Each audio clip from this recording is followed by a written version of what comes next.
How would you assess the game against Tiffin overall? Um, a messy game. We had a lot of issues communication-wise at that place, which led to like burning timeouts and mismanaging the timeout before the half got over when we were down there. The phones kept cutting out. We're up in the box and we communicate down to the boundary. And, last year, our people knew about it. The current phone system would not operate or function at all. All these new phone systems are wireless, okay? So it wouldn't work there. I don't know, it's the dynamics of the press box with all the media right down in front of you. I don't know. That's above, my mind is why the phone systems work. So we had to use our old one, which kind of works. But in 30 years, I've never been through that where I'm constantly going dark, making calls, and the phones would just shut right out. So I don't know if you guys remember, Ryan, I know it was at the game. The first time out we had to call was strictly related to Marty not being able to make a call because he's making a call, but there's dead air. And they would go out and then come back on, go out, come back on, about every minute and a half. So we're constantly dealing with that. We're switching headphones. He's jumping on the defensive line. So it was a complete nightmare. I don't have the answer to it as to why none of the phone systems work at Tiffin. I do know the remedy. Just don't go there and play again. And that's the plan. We had one timeout left right before the second half. We're driving the ball. We get down there. Marty has to run outside the press box. So he's way down at the end of the stadium, up high, calling the game. That's the only way he can keep his signal alive. And then Kirby and I are talking to each other. We have one timeout. We're going to save it for the field goal. Well, you can't tell Marty that because he's way on the other side. And I'm not going to run out because I'm in the middle of, discussing strategy with Kirby, who maintains the timeouts and the clock management because he's real good at it. He's been a head coach and he's been around the game for a long time. So we had it handled, and then, the timeout got called by another group of people that weren't in the mix with us communication-wise.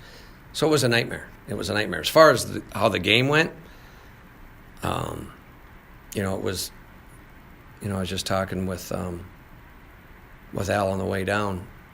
We played really good in parts and really bad in other parts, whereas one mistake or one play that was not executed right, whether it was a missed tackle, led to a lot worse things, like a little snowball rolling down a hill and turning into a big snowball. That happened to us. Missed tackles.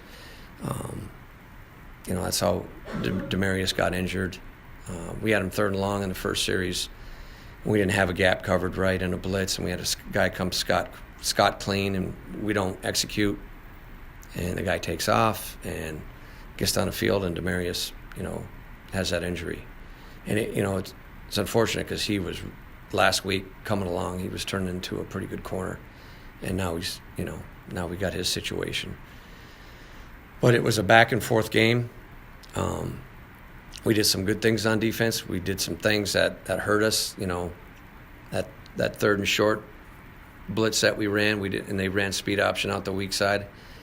Probably shouldn't have called it, but there's a mechanism there to handle it. We just didn't execute. Remember the pitch that he ran down their boundary for a touchdown on third and short. So we struggled there. Offensively, at times they couldn't handle us, and at times we couldn't handle them. So it was back and forth. And the game it was getting chippy out there. There was a lot of, and that's okay. I'm good with that. We didn't go down to Tiffin to let them bully us or anything. You know what I mean? We're gonna fight back and be a tough football team. Sometimes that kind of stuff goes on a little bit, And as we get into our program down the road here the next couple of years, I don't think people want to get into that game with us when we get where we want to get. And so, but you got to crawl before you run, right? And so it was back and forth. We had our opportunities, and as did they, and we just didn't capitalize. And we got a couple guys that were out of the game from injuries. Some of them we won't get back for the rest of the year. So that part of it I don't like, but that's football. Do you feel like the team steadily improved from the Ashland game to the Tiffin game? Yeah, they're better. We're better, but where we're at a little bit just in team speed and execution of when small things don't get done right, they lead to big things that are bad. So, the small things got to get better. And, our team speed and our execution speed, there's only one way to fix that, and that's going to be through athleticism and development. You know what I mean? And so we play how we play right now. But I was talking with Ryan. What was the score of the game last year down at Tiffin? 50-something to 7? 6-7 or something, yeah. Yeah, it wasn't that Saturday. And there's no moral victories in a loss. And that's the way I live. But I know we didn't get blown out, and it was a tight game. We had it tied up, and at the time when it was tied up and we had momentum, we lost momentum and didn't get across the fence to get the game pushed the way we wanted to get pushed.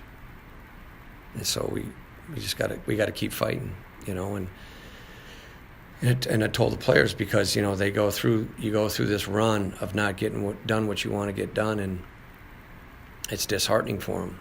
And I tell them the last 2 weeks, you have to have the will and the fight to deserve to win a game. If you don't have that, you don't deserve to win. So you have to think that way and prepare that way and go about your life that way. And so that's our message to them. You've got to prepare, all right? And when it comes game time, your inner drive and your mental state have to be at a higher level than your opponent so that you put yourself in a position to win. And that so-called you deserve to win, okay? And so, until we do that, we're not going to win. And when we do that, then we have a chance to win. Another good game from Jake. It seems like the defense knows he's going to get the ball the majority of the time, but just unstoppable. What is he doing that just, it doesn't matter how the defense lines up, he's still going to get his? Well, he's hard to tackle. He's got a good initial quickness. He's got a lot of body power. So even though he's not a real big person or a real big back, it's hard to get him off his feet. And he's got good vision, and he's got good quickness. He's got good lateral movement and initial quickness. So he gets hard to deal with. But, people bounce off him too. And so, but, he takes his body. It takes a toll on him physically after every game. It takes us a few days to get him back and get him ready to go. But, that's when you have a player that's carrying that kind of workload and taking that much contact, they all get like that. I mean, Jason was the same way when I was at Ferris, our quarterback who won the Harlan Hill 2 years in a row. We put a lot on his plate and ran him to death and made him do it all. And Jason was, 6'3", 250 pounds, but it still took him to Wednesday to get on the field. And that's what you deal with during the season. He's a good back, and if people are overplaying him, we start throwing the ball. As the first drive we had, who caught the first touchdown? Was it Ryan? Yeah. And got him and got the ball moving. We got it to Ravon a few times. So you play that game and take what they give you. And when you get into critical situations in a game, you gotta go with your best player, and that's where he comes into play a lot, especially after the quarterback was out. And we had to rely on him a little bit more than we normally would. Any update on Brian Johnson? Yeah, he's fine. He's good? Yeah, he's fine. Now there's rules out there that don't let me comment on what their injury is or anything like that, so I don't want to get into it, but he'll be ready to go. He'll be ready to go. Earlier in the season, you've mentioned that the team's maturity is sort of a vice of the team. Do you think that's improved at all? Do you think? Yeah, at to some level, not where you really want it, but it's better. It's a lot better. When we get into a real hot moment or a real critical situation where the fire's real hot, it'll rear its little head here and there, but it goes away. More or less just talking to the players about what our expectations are and how they're going to act and how they're going to handle things. But you can talk about things and teach it to them until they really go through it and experience it a lot. You know, you don't really get that experience to get the result that you need until they go through it. You know, and you do it in practice, but it's still not the same. They got to go through it in games, and so, you know, we're starting to play better as we play more, but we've got a ways to go, and so we'll keep pushing forward. Saginaw's a good team. You know, Jimmy's a good person, a friend of mine. Down there, the head coach, he does a great job. So their offense is, you know, they do a nice job, packaged very well. It's very clean. They operate pretty good, and they got a nice back from Muskegon Catholic Central. Their quarterback is a good player.